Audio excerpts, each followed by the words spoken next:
পটুয়াখালীতে বড় ধরনের ডাকাতির পরিকল্পনা নস্যাৎ, ট্রাকসহ ৮ দুর্ধর্ষ ডাকাত আটক। পটুয়াখালীতে পুলিশের এক শ্বাসরুদ্ধকর অভিযানে বানচাল হয়ে গেল বড় ধরনের ডাকাতির ছক।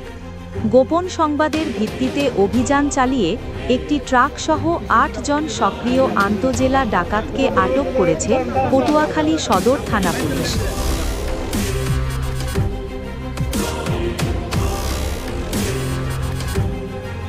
সদর থানায় আয়োজিত এক সংবাদ সম্মেলনের মাধ্যমে তথ্য নিশ্চিত করেন অতিরিক্ত পুলিশ সুপার মোহাম্মদ সাজেদুল ইসলাম সজল।